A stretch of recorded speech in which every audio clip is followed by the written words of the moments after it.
मुझे आपसे अपने दिल की एक बात कहनी है। इन 5 सालों में बहुत कुछ अभूतपूर्व हुआ।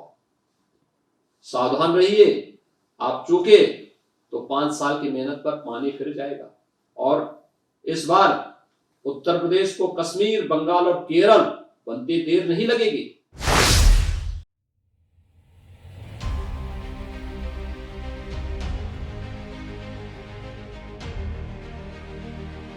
तो सुना आपने योगी आदित्यनाथ उर्फ अजय सिंह बिष्ट क्या कह रहे हैं। मतदान के पहले हर पार्टी के नेता मतदान की अपील करते हैं, लेकिन योगी आदित्यनाथ तो सीधे धमकी दे रहे हैं। उन्होंने अपील के नाम पर मतदाताओं को धमकाते हुए कहा कि आपकी एक गलती से यूपी, केरल, बंगाल और कश्मीर बन जाएगा।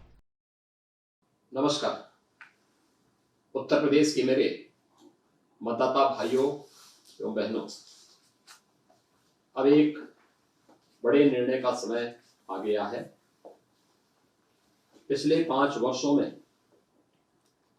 भारतीय जनता पार्टी की डबल इंजन की सरकार ने जो कुछ भी किया है पूरी श्रद्धा एवं प्रतिबद्धता के साथ किया, और जो कुछ भी कहा आपको भरोसे को मान रखते हुए उसे निभाया। आपने स्वयं सभी कुछ देखा है और इन चुनावों तक आते आते ध्यान से सब कुछ सुना भी। और मुझे आपसे अपने दिल की एक बात कहनी है। इन 5 सालों में बहुत कुछ अभूतपूर्व हुआ। सावधान रहिए, आप चूके तो 5 साल की मेहनत पर पानी फिर जाएगा। और इस बार उत्तर प्रदेश को कश्मीर, बंगाल और केरल बनते देर नहीं लगेगी। आपका वोट मेरे 5 वर्ष की तपस्या पर आपका आशीर्वाद तो है ही, पर यह भी ध्यान रहे कि अब वोट आने वाले वर्षों में आपके भयमुक्त जीवन की गारंटी भी बनेगा। मतलब योगी जी क्या कहना चाहते हैं? क्या केरल, बंगाल और कश्मीर में जनता की चुनी हुई सरकार नहीं है? क्या सिर्फ उत्तर प्रदेश ही भारत है? योगी के इस बयान पर चुनाव आयोग को संज्ञान लेना चाहिए, लेकिन लगता है आयोग भी ऐसी सरकार से डरा हुआ है। उधर पहले चरण की 58 सीटों पर जब मतदान शुरू हुआ तो लोगों में खासा उत्साह दिखाई दिया। जिस तरह पोलिंग बूथों पर कतारें लगी हुई हैं, उससे लगभग 70% से अधिक मतदान की संभावना है। सियासी पंडितों का मानना है कि भारी मतदान का ट्रेंड सत्ता के खिलाफ होता है। इस लिहाज से पश्चिमी उत्तर प्रदेश की मौजूदा 58 सीटों पर भाजपा के पक्ष में मतदान की संभावना कम है। असल में भाजपा का हिंदू मुसलमान कार्ड इन चुनावों में चल नहीं पा रहा, जिसके चलते अब पीएम मोदी ने परिवारवाद का सहारा लिया है और अखिलेश पर हमलावर है। सहारनपुर रैली में मोदी जी ने क्या कहा, आप खुद सुनिए। भाई और बहनों, मैं इन दिनों देख रहा हूं कि कुछ गैर परिवारवादी लोग, एक पूरी पार्टी परिवारवादी, जनता से लगातार खोखले वायदे किए जा रहे हैं। वो इसी सोच पर चल रहे हैं क्योंकि उनको मालूम है कि उत्तर प्रदेश की जनता इनके पुराने कारनामों को याद करके फिर से कभी उनको घुसने देने वाली नहीं है। उनके नसीब में सत्ता लिखी नहीं है। उत्तर प्रदेश की जनता ने उनको नकार दिया है और इसलिए बड़बोले वचन देना, कुछ भी वचन दे देना, हम ये करेंगे, हम वो करेंगे, उनका क्या जाता है? आना तो है नहीं, करना तो है नहीं, बोलते जाओ। आप मान के चलिए, जब कोई बड़े बड़े वादे करता है ना, तो समझ लेना वो खोखले ही होंगे। बिजनौर में जहां 2 दिन पहले मोदी की रैली रद्द हो गई थी, वहां आज अखिलेश और जयंत की संयुक्त रैली देखकर भाजपा के होश उड़े हुए हैं। अखिलेश ने बीजेपी के परिवारवाद के आरोप पर भी कटाक्ष किया है। आप भी सुनिए उन्होंने क्या कहा। हमें गर्व है कि हम परिवार वाले हैं और परिवार वाले जनता का दुख दर्द समझते हैं और परिवार के लोगों का दुख दर्द समझते हैं। परिवार वाले लोग कभी अपना झोला उठा के कभी परिवार को छोड़ करके नहीं जाएंगे।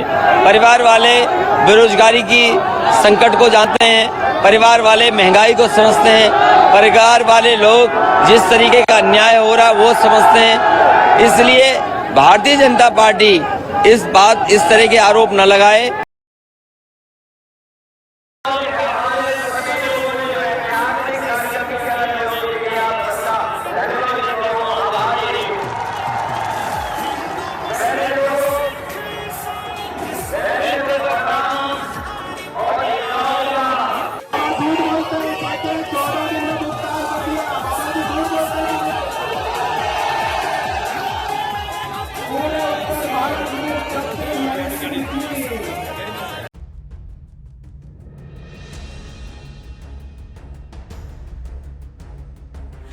आपको बता दें कि आज जिन 58 सीटों पर वोटिंग हुई है वे किसान बाहुल्य इलाके हैं, जहां किसान आंदोलन का व्यापक असर रहा है। इन सब के बीच अचानक एक ऐसी खबर आ गई जिसका असर अगले चरण के चुनाव में हो सकता है। लखीमपुर खीरी कांड के अभियुक्त और गृह राज्य मंत्री अजय मिश्रा टेनी के बेटे आशीष मिश्रा को जमानत दे दी गई। इससे किसानों के बीच निराशा है।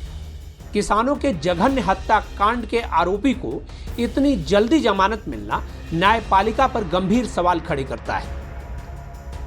पहले चरण में भाजपा का सर्वाधिक नुकसान किसान नेता राकेश टिकैत ने कर दिया है। वे पिछले कई हफ्तों से पश्चिम यूपी में सक्रिय हैं और भाजपा का खेल बिगाड़ने में लगे हुए हैं। आज तो उन्होंने ऐसा दावा कर दिया जिससे भाजपाई सदमे में। उन्होंने कहा कि पश्चिम यूपी में इस बार हिंदू मुसलमान नहीं चलने देंगे और अब की बार नतीजे कुछ और होंगे। उनका यह इशारा काफी कुछ कहता है। रोजगार जनता है उसकी बात है, सारे इशू है। टिकैत साहब लंबे समय से वोट की चोट की बात कर रहे थे, आज चोट किस तरह की चोट लगेगी? अरे लग जाएगी तो जनता दे रही भाई, अपने अपने सिस्टम से सब कर रहे हैं काम। आप किन मुद्दों पे वोट दे रहे हैं चौधरी साहब? मुद्दे देंगे किसान के इशू पे, गाँव के इशू पे। और वोट का क्या पता चले भाई, वोट तो यहाँ की सारी वोट को लेकर भाग की बीजेपी वालों की। अच्छा, ईवीएम मशीन भारी मात्रा में खराब हो रही है, क्या कहेंगे? बता दो। ईवीएम मशीन काफी भारी मात्रा में खराब हो रही है। हाँ, होती रहे तो खराब भाई, ईवीएम मशीन भी खराब होती रहे। पहली मशीन कैसे फायदा होगा सरकार को, कैसे फायदा होगा तो उसका रिजल्ट दिख जाता है। अच्छा, आपकी तरह से कोई मैसेज? 10 तारीख को पता चला, हमको जोत से नहीं है। नहीं, आप लंबे समय से जो बात तो कर रहे हैं चुनाव की है जी। गांव के लोग तो ये है कि कर रहे हैं अब अपने तरीके से सब अपना। देखो, शांतिपूर्ण तरीके से पोलिंग हो जाए वो एक बड़ी चीज है और इसका रिजल्ट आपको बिल्कुल मिलेगा। रिजल्ट ये मिलेगा कि 2013 का जो ट्रायल था वो स्टेडियम यहाँ के तोड़ दिए गए, ठीक है।